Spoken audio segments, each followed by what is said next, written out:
Instagram, je n'en ai pas fini avec toi, non. C'est pour ça qu'aujourd'hui, nous allons attaquer Instagram et ses dérives, partie numéro 2. Alors, comme tu peux facilement t'en rendre compte, je suis tout seul, hein, oui, c'est évident. Alors, c'est pas que je voulais pas le refaire en mode podcast avec Elena et Moret, c'est juste qu'on l'avait, dans la partie numéro 1, on avait déjà tourné les 3 sujets que je m'apprête à traiter avec toi.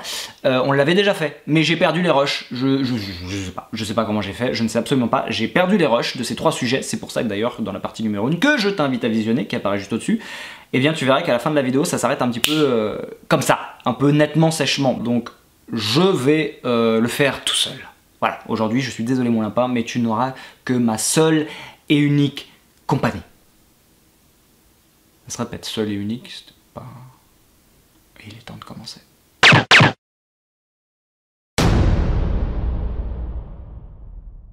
Et nous allons donc démarrer ce numéro 2 d'Instagram et ses dérives avec les animaux.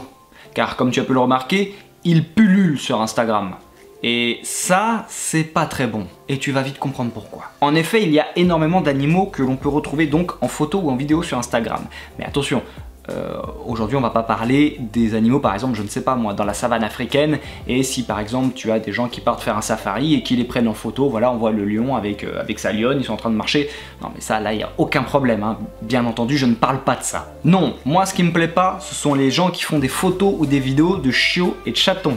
Alors attends, je m'explique parce que j'ai rien contre les chiots et les chatons, hein, c'est pas ça le problème. Le problème est le suivant, et avant, je dois me permettre de faire une petite parenthèse. Je ne parle pas des gens qui vont, par exemple, je ne sais pas moi, ils ont une chatte. La chatte, elle s'est fait engrosser dans la rue, voilà, elle accouche quelques mois plus tard, bon bah l'autre il en profite pour faire quelques vidéos et photos des chatons, puis après il va les donner à des amis, etc.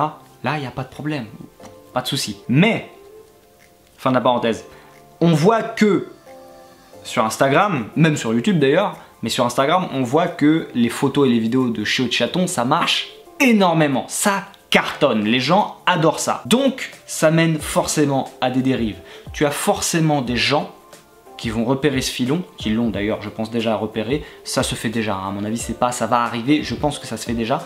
Des gens repèrent le filon et du coup vont acheter, voler, je sais pas, hein, ou faire exprès d'engrosser leurs animaux pour avoir des chiots et des chatons, pour justement créer un compte Instagram.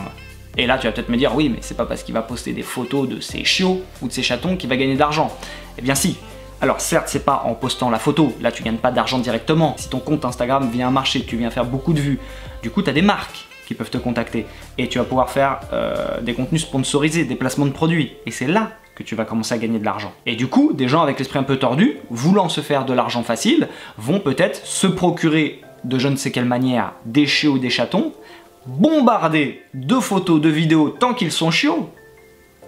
Mais je sais pas moi, 5 labradors, une fois que ce ne sont plus des chiots, t'en fais quoi? T'en connais beaucoup des gens, toi, qui ont 5 labradors, qui vivent en, je sais pas, en banlieue parisienne, ou que ce soit même des comptes qui viennent des États-Unis ou quoi que ce soit, dans les grandes villes, tu vois ce que je veux dire? Tu connais beaucoup de gens qui vivent avec 5 labradors. Donc, c'est ça en fait, c'est quoi la finalité? Ils en font quoi après? Ils vont les donner? Ils vont les vendre? Ils vont les tuer? Tu n'achètes pas des chiots ou des chatons juste pour créer un putain de compte Instagram, faire des photos, des vidéos, parce que, comme je viens de le dire, après t'en fais quoi une fois qu'ils sont adultes? Donc tu t'en débarrasses. Ok, on sait pas déjà comment il va s'en débarrasser. Et donc lui, maintenant qu'il a son compte, et maintenant que ces animaux-là sont trop grands, ne rapportent plus rien, à ton avis, qu'est-ce qu'il va faire? Il va s'en procurer d'autres. Et ainsi de suite. Et ils vont devenir adultes, il les dégage. Et ainsi de suite. Et à chaque fois, il leur prend. Mais c'est ça aussi la question, s'il s'en sépare comment? Il abandonne les chiens sur un bord d'autoroute, à la SPA, je sais pas où. Parce que mine de rien, imaginons des chiens, des portées de chiens, c'est peut-être pas très facile, je sais pas, j'en sais rien, mais j'imagine que c'est pas forcément super facile de pouvoir les virer à chaque fois. Donc, et puis tu en as qui n'ont pas forcément envie de s'emmerder à trouver des gens pour venir récupérer les chiens, les chiots, les chats. Ils vont tout simplement les... Allez, je te fous ça à la porte, je sors à l'autoroute, je vais sur une aire d'autoroute, je te dégage les chiens et puis... J'aimerais aussi qu'on parle des mises en scène avec les animaux.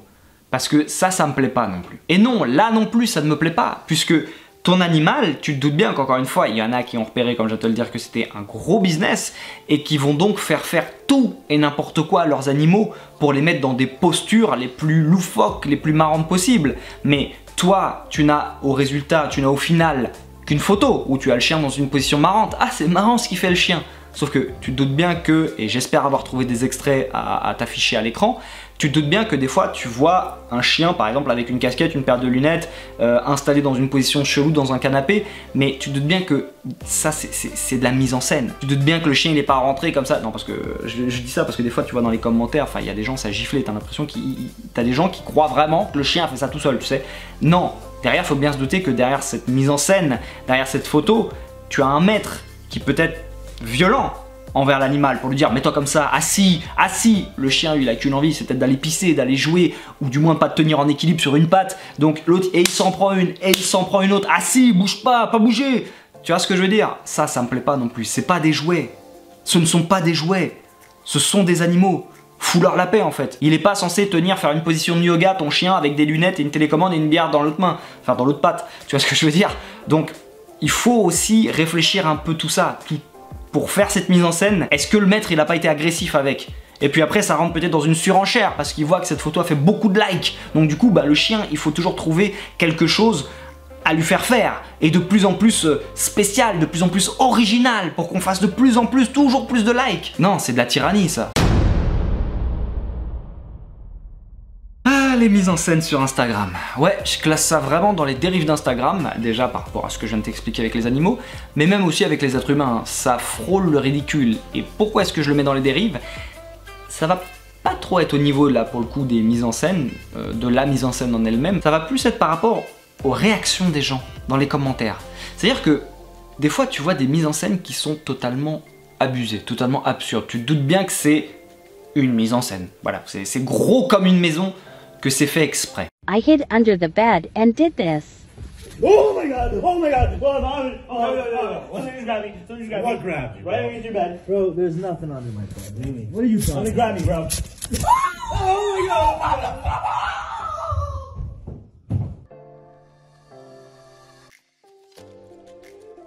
C'est cramé à 10 km, que c'est d'une mise en scène. Et encore, je te sors cet exemple parce que j'avoue là c'est le seul qui me revient en tête. Mais j'en ai vu des bien plus cramés que ça, où c'était encore plus gros comme une maison. Mais là où je veux en venir, encore une fois, c'est pas tellement le problème de ceux qui font la mise en scène, c'est les commentaires, c'est les gens qui y croient. C'est là où pour moi j'appelle ça une dérive, c'est que des mises en scène on en voit tellement sur Instagram, il y en a de plus en plus, et les gens en font justement de plus en plus, et c'est pour ça que j'appelle ça une dérive, parce qu'ils voient que les gens y croient. Et c'est ça qui me sidère, c'est comment les gens peuvent-ils être assez bêtes pour ne pas voir que c'est fake, c'est faux. Regarde les commentaires, la prochaine fois que tu vois une mise en scène comme ça, où tu te dis, non, ça se voit que c'est fake, je te mets au défi de regarder les commentaires. Tu verras qu'il y en a énormément.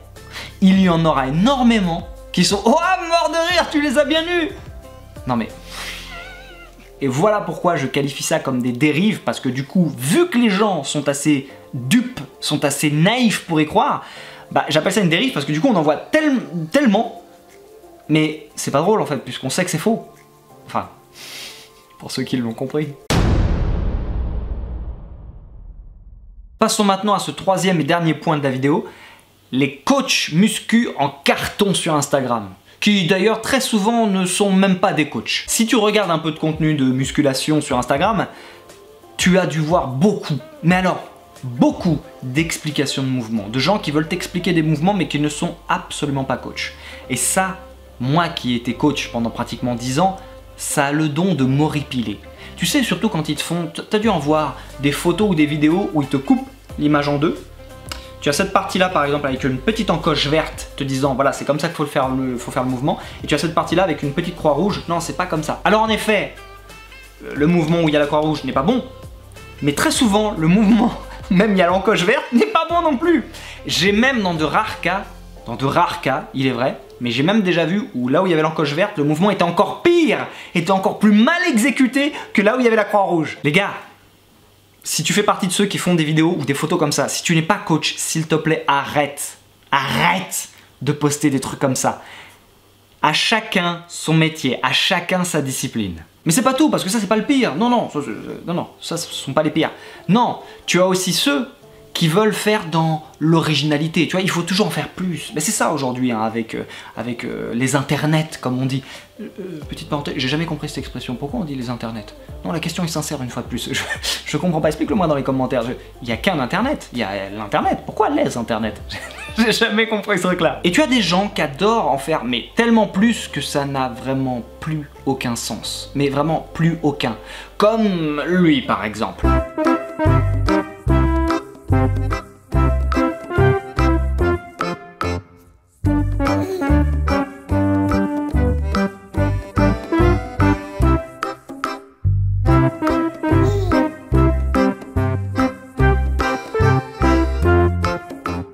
Et encore, hein, je te donne cet exemple, mais tu en as tellement d'autres. Lui, par exemple, il s'amuse donc à te faire des mouvements de musculation en étant en équilibre pour travailler le gainage du coup, mais comment dire? Ça ne sert à rien. Non, ça ne sert à rien. Que tu cherches l'endurance musculaire, l'hypertrophie ou la force, pourquoi est-ce que tu veux combiner un truc qui te fait travailler à la fois le gainage musculaire des cuisses, des abdos, de la nuque, et en faisant un développé couché en l'air dans le vide? Il n'y a pas d'intérêt là, quoi? Mais c'est pas ça le pire, parce que non seulement d'être totalement contre-productif, ça faut bien le comprendre, et de n'avoir aucun sens, c'est que c'est dangereux. Et je parle pas de dangereux si le mec il venait à tomber. Si, d'ailleurs c'est pas con. Mais non, c'est même pas ça le pire, je trouve. Le pire, c'est, comme tu peux le voir, ce sont ses genoux. Non mais ses genoux! Parce que il faut savoir qu'à une époque, je sais pas si t'as connu ça, j'espère que j'ai retrouvé une photo à te mettre à l'écran, il y avait une chaise qui, je sais pas comment ça s'appelait, mais il y avait un style de chaise, si je ne m'abuse. En fait, toi tu posais tes fesses, et là, hop, cuisse, la jambe et le pied coincé en dessous. Et du coup, en fait, ça te permettait, il n'y avait pas de dossier. Et le fait d'être dans cette position te permettait d'avoir le dos droit. Mais il me semble, si je ne m'abuse, je dis peut-être une connerie, que cette chaise a arrêté d'être commercialisée parce qu'on s'est rendu compte qu'elle te flinguait les genoux, justement.